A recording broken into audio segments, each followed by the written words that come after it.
Hey, it's me, Jack Newcastle, coming to you again from the Space Age Labs of Newcastle Language Systems. Providers of what?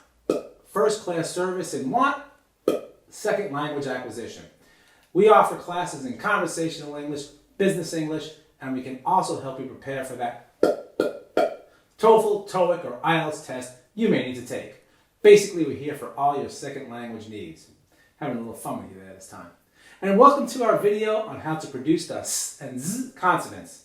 And even though I'll be speaking general American English in this video, the wonderful thing about S and Z is that they are produced exactly the same in all English accents.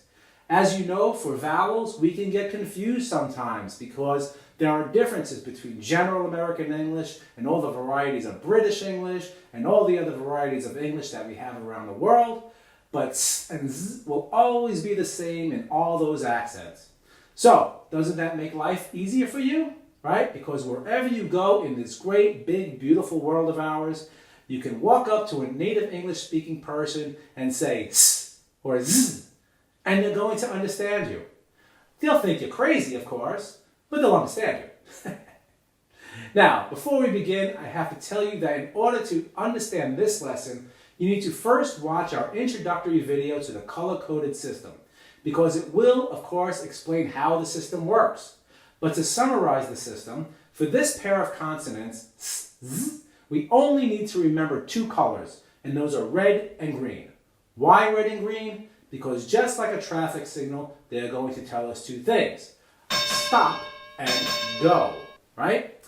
Now, the first thing you need to know about this pair of sounds is that they are produced in exactly the same place in the mouth, using the same exact motions and using the same exact techniques. Only one is voiced and one is voiceless. So what do I mean by that? Very simply, it means you're either going to vibrate your vocal cords or not. Voiced, vibrate, zzz, voiceless, do not vibrate, ss. So whenever you see a word in red in this video or in the accompanying exercise video, you are, of course, going to think, stop. Do not vibrate those vocal cords when producing the target sound, which in this video is S. Red, stop, voiceless, S. Certainly, this does not mean to stop vibrating your vocal cords for the entire word. So for a word like summer, it only means that red is signaling a vocal cord stop for S and not the other sounds. We're not going to say summer, right? In this case, all the other sounds are voiced. We have vibration there. There also may be some other words that have a mix of voiced and voiceless sounds, such as skate, in which the A sound is voiced, while the S and K and T sounds are voiceless. Again, the entire word will be in red, just to remind you that you need to make the S sound voiceless. The color has nothing to do with the K and T sounds, even though they're voiceless too. That's not the target here. S is the target. So don't get confused. And of course, we also have our words in green. Green means go, and that means go ahead and vibrate those vocal cords when you need to produce the target sound Z. Again, it doesn't mean you are to voice every sound in the word, only that you really need to voice that Z sound. I hope that's clear. Red, stop, voiceless, S. Green, go, voiced, Z. Okay, so now that we understand how the color system works, let's talk about the sounds themselves. If you've been speaking English for a number of years, you probably know by now that the S sound that we produce at the start of words like sun and safe is extremely simple because many languages contain this sound. However, we have the voiced partner of this sound, and that is Z, which we produce at the start of words like zoo and zebra. And this sound isn't as common as the S sound in the world's languages. And so many English learners simply produce S when they should be producing Z. Now, some of you might have been taking English lessons since you were children. And unfortunately, since the 1970s or so, language instruction has largely ignored pronunciation in the classroom. It's felt that class time is better spent teaching students how to communicate their ideas rather than producing the sounds 100% correctly. And while we at Newcastle Language Systems generally agree with this approach, it does present a problem to students who later want to add these sounds to their set of language skills. The problem is what is known as fossilization, which means that after years of producing a sound one way, it is very difficult for the brain to send new signals to the articulators, meaning the tongue, the lips, the muscles, and all the vocal cords and everything else we need for speech, to produce it in another way. So if a learner for years has been producing s when he or she should have been producing z and saying things like zero instead of zero, then it is difficult for that learner to retrain the vocal cords, telling them they need to vibrate. Yet, through our color-coded lessons, we here at Newcastle Language Systems have helped many students overcome fossilization to correctly produce the s and z sounds when needed. The first step to success is to understand tongue placement. And the first sound we're going to look at is, of course, voiceless s. And I must stress here that even if you already know how to produce s, which I'm sure all of you do, I want you to pay attention. Because if we really want to add the sounds of a second language to our set of skills, we need to really concentrate on those articulators. Really focus on the tongue, the lips, the vocal cords, and all the muscles we use to speak, in the same way that musicians and athletes know everything about their fingers and hands or legs. They know exactly where to place them, they know exactly how to move those muscles. And if you can identify the exact location of your tongue and teeth when you say s, you'll know exactly where they have to be placed for z, right? So again, please work through this exercise with me and really concentrate. Okay, so for s, the back of the tongue is going to be flat in the back of the mouth. Don't raise it at all, or else you'll get something like, we don't want that, right? You're blocking your mouth with the tongue, all right? It's the very tip of the tongue that we're concerned with. It's going to be slightly curved down behind the bottom teeth, right? I'm sure a lot of you know where this is already. You can look at Harry's head here, right, where his tongue is. And by pressing the tip behind the lower teeth, it'll cause the front part of the tongue body to raise just a bit in the front of the mouth, not the back. Additionally, the mouth is almost closed, with the lips and teeth only slightly apart. Think of biting your fingernail, and you get the idea of the space needed. But instead of the teeth coming together exactly like this, right, the lower teeth should just remain naturally behind the upper teeth. Right? Don't put them together like that. We don't want that. So, now that we have the position, let's take a breath and try it. And here, I want you to place your hand on your throat, because it's going to show you that the vocal cords aren't vibrating here at all when we produce s. There's no vibration. And we're going to make this sound for 10 seconds, so let's get 10 seconds on the clock. Take a deep breath, place your tongue and teeth in position, and breathe out. Ready? Go.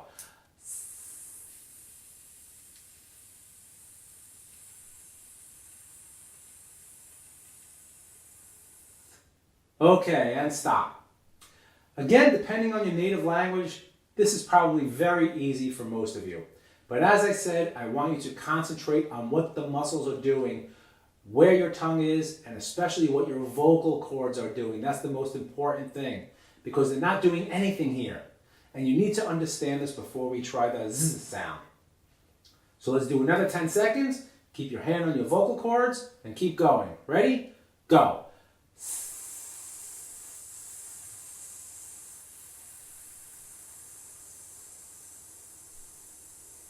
And stop. Okay, so I think we can try a few words here now. These are all words that begin with a s sound and are then followed by a vowel. So your vocal cords won't start to vibrate until you get to the vowel sound. You'll be able to feel that change between voiceless and voiced on your hand, right? With your hand on your throat.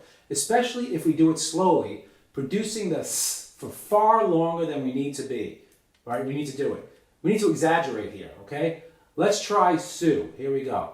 Sue, Sue, Sue. And now sun. Sun, sun, sun. And let's do sick. Sick, sick, sick. Do you feel how your vocal cords only start to vibrate once you get to the vowel? Well, in order to produce the z sound correctly, you're going to have to start vibrating them right away. There's no delay. And the way I get my students to learn this sound is by having them open their mouths wide, place their tongues in position to make the s sound, but instead of saying s, I have them say ah, ah, and then slowly raise their jaws until they produce z. Listen to me. Ah, ah, hear that? The z comes into contact with the roof of your mouth, the top of your mouth, right? And it starts to vibrate, right? And that's what we want.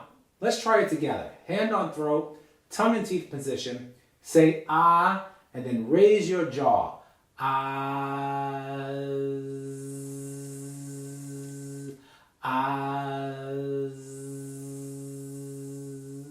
Eventually, the top of your tongue is going to come very close to the roof of your mouth, which we call the hard palate, and you will actually feel the vibration on your tongue. Your tongue will be doing this. Maybe even your teeth will do this too. You can feel it. There will be a real point where it will really begin to heavily vibrate, and that's where you need to stop raising your jaw, because if you raise it any higher, your vocal cords will be struggling to produce the sound. Sort of like zzz. It won't even work, so we don't want that. Okay, so let's try it now a few times more, all right? Take a deep breath, place your tongue in position, your hand on your throat, and we'll start to say ah. Ready? Ah, and raise your jaw. Ah. Do it again. Ah, ah. Terrific. And now we're going to try to make the z sound for 10 seconds. So we'll start with ah, and when we get to z, we'll continue to produce it for 10 seconds. All right, take a really big breath. Ready? Tongues in position, and go. Ah,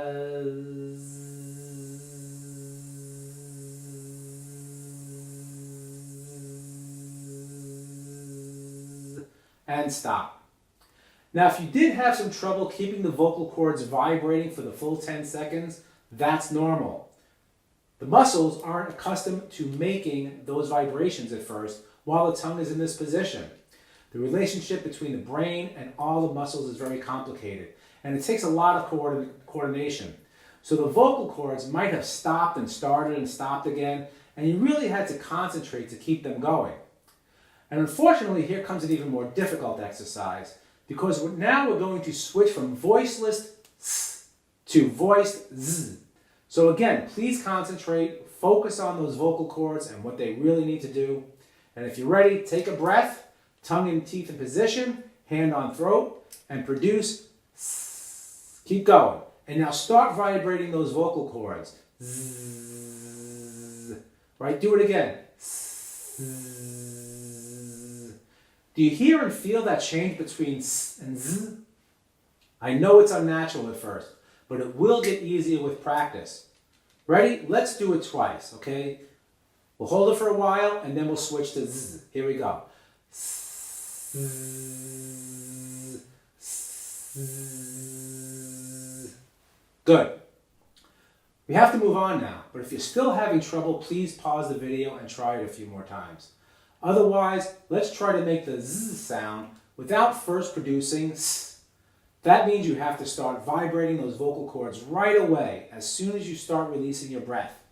Are you ready? Take a breath, hands on throat, everything in position, and zzz, for 10 seconds now. Zzz,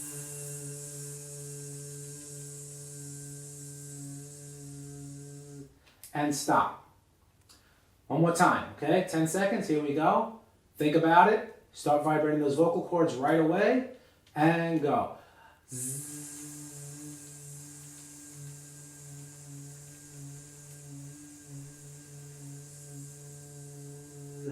And stop. Okay, I hope you're getting at least a basic idea of the mechanics here.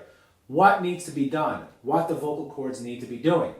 And I must tell you that in order to improve, you'll need to practice every day. Even if it's for a few minutes at a time, 3 or 4 times a day, I want you to do the ahs exercise and the zzz exercise. And the wonderful thing is that you can do these exercises anywhere and at any time, while you're washing the dishes, while you're doing your laundry. Just walk around the house and go az, az. And pretty soon, you won't even have to concentrate on it. It will just start coming out. Okay, so even though some of you might not be ready for the next part, we do have to try a few words. So let's start with zoo, okay? We have two sounds here. That's it. A z and an oo. We put them together and we make zoo. Ready? Hand on throat. Think about vibrating those vocal cords. You can watch Harry vibrating his. And say zoo, zoo, zoo. Are those vocal cords vibrating? Try it again. Zoo, zoo, zoo. And now how about zone? Zone, zone, zone. And let's try zap. Zap, zap, zap. Hopefully you got it. Now, some of you might already be able to produce this sound at the beginning of words, but you're having trouble producing it in the middle or at the end of words. So you're using the s sound instead. And in this way, a word like zebras, which has two z sounds, comes out like zebras. Or crazy comes out like crazy. This is a very common problem with English learners, no matter what their native language is. And it's all because there might be some rule in your native language that says, hey, I can't have any voiced consonants in the middle of a word or at the end of a word. So naturally, I can't put a z in the middle of a word. Who knows? Every language in the world is different and they all have their own rules of pronunciation. And the brain often thinks it's breaking one of those rules when we speak in another language. So what we have to do is think logically. And what I want you to do is think about this. Do you know how in some cities and countries, when you drive, it's not legal to make a right turn at a red light? So when the light is red, and even though we want to go right, we have to stop there. We have to wait for a green light. But in some other cities and countries, right, especially where there's not a lot of traffic, it's perfectly legal to make a right turn on a red light, right? So we can just go even though it's red, as long as we're going right, all right? So when we're in these countries and we're stopped at a red light, or in these cities, we're allowed to make a right turn, we might be thinking, hey, in my country, this is illegal, right? And so we're sitting there waiting, and the drivers behind us, what are they doing? Bang, bang, bang, hey, move it, right? You can turn, go. So we have to say to ourselves when we drive in these cities and countries, hey, the light's red, but I can still turn right here. I can go. That's legal. Well, we need to think the same way about sounds. The brain has to tell the muscles, hey, in English, a voiced sound in the middle of the word or at the end of the word is not against the law. We're allowed to do it. We're allowed to make those voiced consonants. So go ahead and do it. It's okay. So with that in mind, let's try a few words with z at the end. And to make it easier for you, the words I say will be voiced throughout the entire word. So once you get those vocal cords vibrating, keep them vibrating until we stop saying the word. And the first word we're going to say is days. Okay? And we're going to exaggerate here at the end. Okay? 1, 2, 3. Days. Days. Days. Right? If you can tell, I'm exaggerating, producing the z for far longer than I have to. This is because by exaggerating, we're able to train the vocal cords, sending a signal that we're allowed to produce this sound at the end of a word. Right? We're going to try together. Don't forget to exaggerate. Days. Days. Days. And how about nose? Nose. Nose. Nose. And let's do buzz. Buzz. Buzz. Buzz. Okay, and now for some words with z in the middle. We'll start with busy. Here we go. Busy. Busy. Busy. And now try dozen. Dozen. Dozen. Dozen. And how about music? Music. Music. Music. Were you able to do those? They might have been a little difficult, but let's not be angry with ourselves if we can't add this sound right away. I can't lie to you. As I always say, adding the sounds of a second language is always difficult for adults.